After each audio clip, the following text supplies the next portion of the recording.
ಚಿಕ್ಕಬಳ್ಳಾಪುರದಲ್ಲಿ 3 ದಿವಸದಿಂದ ಒಳ್ಳೆ ವಿಶೇಷವಾದ ಪೂಜೆಗಳು ಮತ್ತು ದೇವ್ರನ್ನ ಪ್ರತಿಷ್ಠಾಪನೆ ಇವೆಲ್ಲ ಒಂದು ವಿಜೃಂಭಣೆಯಿಂದ ನಡೀತಾ ಇದೆ. ಸೊ ಈ ಗೋಮಾತಾ ಸರ್ಕಲ್ ಯೂಟ್ಯೂಬ್ ಮಹೇಶ್ ಅಂತ ಹೇಳಿ ಇದನ್ನು ಇದ್ರ ಬಗ್ಗೆ ಎಲ್ಲ ತಮ್ಮ ಕಡೆಯಿಂದ ಹೇಳಿ ಸ್ವಾಮಿ.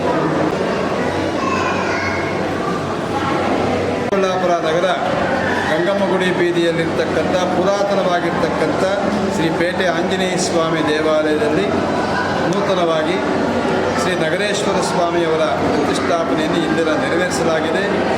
ಇದಕ್ಕೆ ಪೂರ್ವವಾಗಿ ಶ್ರೀ ಶ್ರೀನಿವಾಸ ಸ್ವಾಮಿಯವರು, ರಾಮಚಂದ್ರ ಸ್ವಾಮಿಯವರು, ವಾಸವಿ ಕನ್ಯಕಾ ಪರಮೇಶ್ವರಿಯವರು, ನವಗ್ರಹ ಬಿಂಬಗಳು, ನಾಗದೇವತೆಗಳು ಇದ್ದು ಈಗ ನೂತನವಾಗಿ ಶ್ರೀ ನಗರೇಶ್ವರ ಸ್ವಾಮಿಯವರನ್ನು ಪ್ರತಿಷ್ಠಾಪನೆ ಮಾಡಿ ಈ ಆಲಯವನ್ನು ಪೂರ್ವದಲ್ಲಿರ್ತಕ್ಕಂಥ ಆಲಯವನ್ನು ಪುನರ್ನಿರ್ಮಾಣ ಮಾಡಿ ಈ ಆಲಯವನ್ನು 3 ದಿನಗಳ ಕಾಲ ಭಗವತ್ಶಾಸ್ತ್ರ ವೈಖಾನಸಾಗಮವಾಗಿ ಆಚರಿಸಿ ಸದಾ ಭಗವದ್ಭಕ್ತರ ಮನೋವಾಂಛನೆ ನೆರವೇರಿಸತಕ್ಕಂಥ ಶ್ರೀ ಆಂಜನೇಯ ಸ್ವಾಮಿಯವರ ಪರಿಪೂರ್ಣ ಕೃಪಾಕ್ಷವನ್ನು ಹೊಂದುತ್ತಾ ಸರ್ವಭಕ್ತರೂ ಕೂಡ ಮನೋವಾಂಛ ಫಲವನ್ನು ಹೊಂದತಕ್ಕಂಥ ವಿಶೇಷವಾಗಿರ್ತಕ್ಕಂಥ ಈ ಆಲಯದಲ್ಲಿ ವಿಶೇಷವಾಗಿ ಆರ್ಯವೈಶ್ಯ ಮಂಡಳಿಯವರು ನಡೆಸ್ತಾ ಪ್ರತಿನಿತ್ಯ ದೇವರಿಗೆ ಆರಾಧನಾದಿಗಳನ್ನು ನಡೆಸಿ ತೀರ್ಥಪ್ರಸಾದವನ್ನು ನೀಡಿ ಭಕ್ತರ ಮನೋವಾಂಛ ನಡೆಸತಕ್ಕಂಥ ಈ ಆಲಯದಲ್ಲಿ ವಿಶೇಷವಾದಂಥ ಕಲ್ಯಾಣೋತ್ಸವಾದಿಗಳು, ಪವಿತ್ರೋತ್ಸವಾದಿಗಳು, ವಾಸವಿ ಜಯಂತಿ, ಹನುಮತ್ ಜಯಂತಿ, ಲಕ್ಷದೀಪೋತ್ಸವ ಹೀಗೆ ನಾನಾ ವಿಧವಾದಂಥ